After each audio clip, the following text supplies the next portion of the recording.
father never spent money for the sole purpose of having fun. But my mother was an optimist, given to non-stop talking, bright red lipstick, big amber beads, and polka dot dresses. And so sure her Hawaii pitch would work.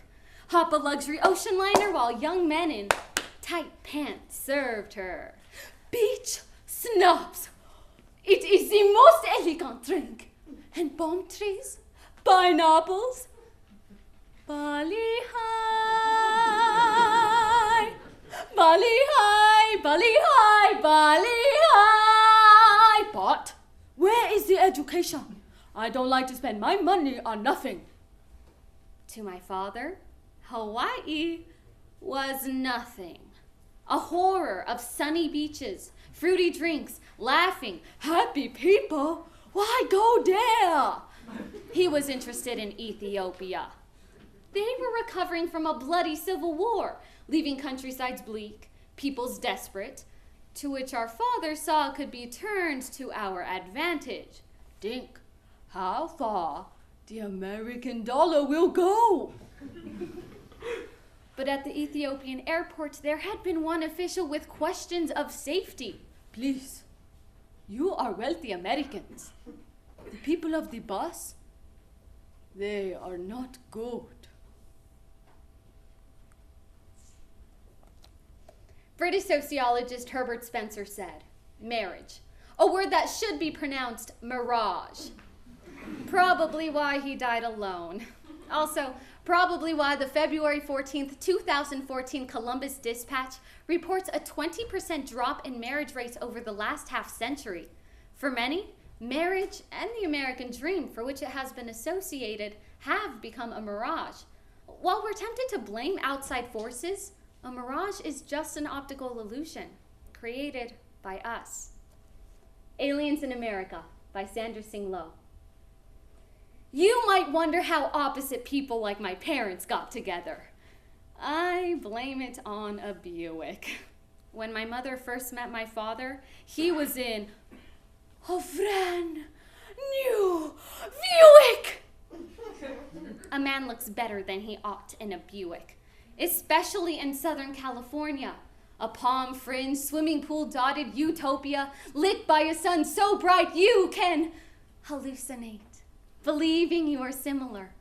Number one, both immigrants escaped from bad circumstances. Similarity number two, nothing. But my mother would smush polar opposites together, inventing something new. The first product was my sister and I. She later planned our Ethiopian vacation and sang it like the Rodgers and Hammerstein's musical South Pacific.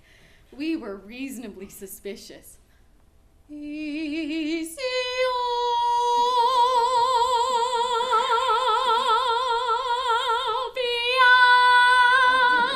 home of the magical town of Malava, with its luxurious resort and its glittering ballroom built right over.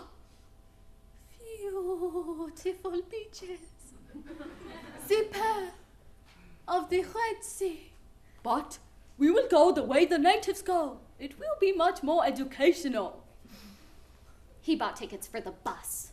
Why ride the plane for an hour when you could ride the bus for $9 and save $20?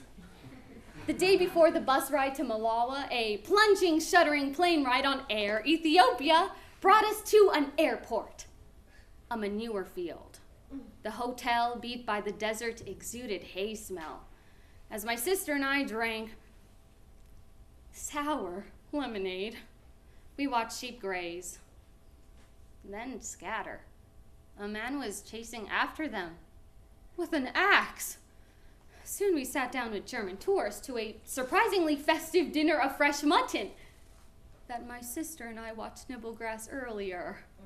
And even my father had fun, lifting glasses, slapping thighs because the Germans were picking up the tab. And the next morning, the mood is bright, if somewhat hungover. At the bus station, our bus is full. At the back, my dad, our seats are right over the wheel.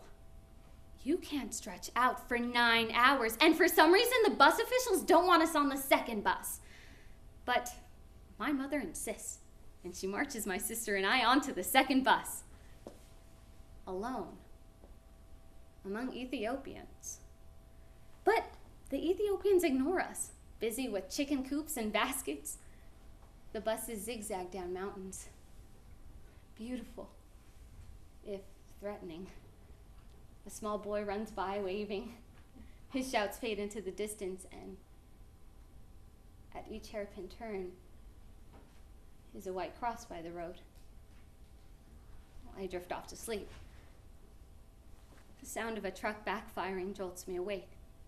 Ethiopians drop to the floor, shouting outside. Then, like a congregation, they rise, file down the aisle, fingers laced on their heads. My mother claps her hands over my mouth and pushes me forward. Then I see what you get when adventure and economy meet. Ethiopian terrorists firing machine guns into the air, and they arrange us along the road in firing squad formation. All around is the blankness of the Ethiopian desert. The road to Malawi stretches out pitted and empty. So I look at my mom.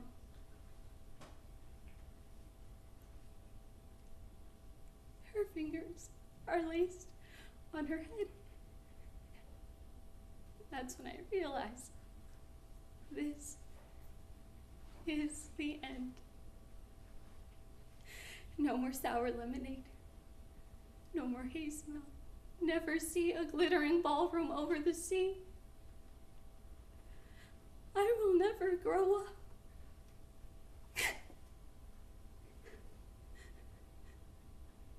The Ethiopians ignore us. Their real interest is in the first bus. The Germans stand helpless, hands in the air, as a terrorist leader shouts at them. And there, my dad, with his warm rag sweater, small body and dark coloring. He actually kind of blends in. And I realize my father will not be shot that day. Our German friends are released 2 weeks later, without their money. Who needed to see the Pearl of the Red Sea anyways? 5 years later, my mother is concluding the story for yet another group of mesmerized dinner guests. That night, we dined on hot dogs and chocolate milk at the American military base in Malawi. It was so elegant. We slept on metal beds and were chauffeured back to the airport via military convoy. And I didn't have to sit over that wheel. Everyone applauds and laughs, and so do I, wanting that story to go on and on. But as the years go by, my mother grows more and more tired of telling it. The Ethiopian vacation became the story of her marriage, a compromise between two opposites that could never be made to work. So eventually they spent all their time screaming and fighting until they stopped talking at all. Living together in silence, two strangers under one roof. Sometimes my mom in her big dress and amber beads will sit in that Buick, the car of a man who could never leave his miserable past behind. But that Buick turned out to be an anomaly in my father's life. While my mother left her country's hardships for a glass of peach schnapps, my father would never forget growing up an orphan in his Shanghai poverty. And as the years went by, it would make my father sick for anyone to even drive it. Waste money on gas! Because the true mirage turned out to be not the pearl of the Red Sea, but that Buick